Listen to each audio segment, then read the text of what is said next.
할렐루야, 안녕하세요. 대전침례교회 명성 목사입니다. 오늘은 2월 23일 수요일 말씀을 여러분과 함께 말씀을 나눠보도록 하겠습니다. 로마서 3장 10절에서부터 22절까지의 말씀을 제가 먼저 봉독하고 여러분 함께 나누시면 감사하겠습니다.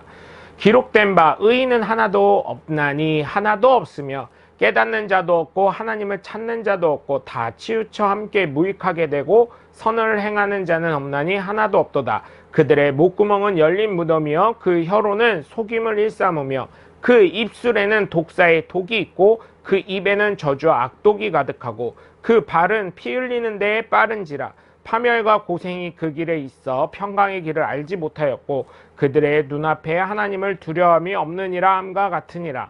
우리가 알거니와 무릇 율법이 말하는 바는 율법 아래에 있는 자들에게 말하는 것이니 이는 모든 입을 막고 온 세상으로 하나님의 심판 아래에 있게 하려 함이라. 그러므로 율법의 행위로 그의 앞에 의롭다 하심을 얻을 육체가 없나니 율법으로는 죄를 깨달음이니라. 이제는 율법 외에 하나님의 한 의가 나타났으니 율법과 선지자들에게 증거를 받은 것이라. 곧 예수 그리스도를 믿음으로 말미암아 모든 믿는 자에게 미치는 하나님의 은이 차별이 없느니라. 아멘.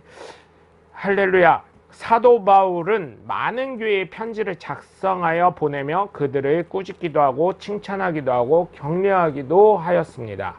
특별히 사도행전을 지나 로마 교회에 보낸 사도 바울의 편지 내용을 보면 로마에 있던 유대인들과 헬라인들의 융합을 강조하면서 자신이 가장 잘 아는 율법에 대해 정의를 내리게 됩니다. 그래서 진정한 승리를 하기 위해서는 율법적인 삶이 아닌 예수 그리스도를 온전히 믿는 믿음의 삶을 계속해서 강조하는 것입니다. 특별히 믿음의 삶에서 승리하기 위해서라면 율법이 어떤 것인지 분명히 깨달아야 될 줄 믿고요. 왜 믿음이 중요한지 깨달으시길 주님의 이름으로 간절히 축원합니다. 그렇다고 제가 말씀드리는 믿음 안에서의 삶이 믿음과 상관이 없다고 생각하시면 안 되고요. 제가 말씀드리는 거는 믿는 사람으로서 어떠한 삶을 살아야 되는지 우리가 한번은 생각을 해봐야 됩니다. 이렇게 얘기하면 또 율법적인 삶, 또 행위 강조론, 행위 구원론이라고 얘기하실 수도 있는데 그러면 여러분은 그냥 마음으로 믿기만 하고 그렇게 살아간다면 과연 어떤 사람이 예수를 믿을지 한번 생각해 보셨으면 감사하겠습니다. 오늘 말씀을 보시면 사도 바울은 로마 교회 성도들 중에서도 유대인들에게 율법에 대한 정의를 해주죠. 먼저 그는 의인은 하나도 없다라는 결과론적인 이야기를 통해 선민 사상에 있었던 유대인들에게 그들의 잘못된 생각을 꼬집어 줍니다. 또한 하나님을 섬기고 선민 사상이 있던 사람들에게 깨닫는 자도 없고 하나님을 찾는 자도 없고 다 무익하고 선을 행하는 자가 없다고 하며 목구멍은 무덤이고 혀로는 속임을 일삼으며 저주와 악독이 가득하고 남을 죽이는 데 빠르고 평강의 길을 모르고 하나님을 두려워하지 않는다고 이야기를 합니다. 율법으로는 죄를 깨닫게 하려는 것인데 하나님의 한 의이신 예수 그리스도를 믿는 믿음을 가지고 하나님의 의를 받고 차별 없는 삶을 살라고 전하고 있음을 우리는 알 수가 있습니다. 영적인 삶을 비롯한 육적인 삶에서 승리를 원하신다면 믿는 믿음의 사람의 삶을 나타내셔야 될 줄 믿습니다. 믿기 전과 믿기 후의 삶의 변화가 없다면 어느 누가 예수 믿는 사람에 대해서 좋게 생각하겠고 또한 예수님을 믿는 그 효력이 나타날 수가 있겠습니까? 믿는 사람다움을 회복하시길 바랍니다.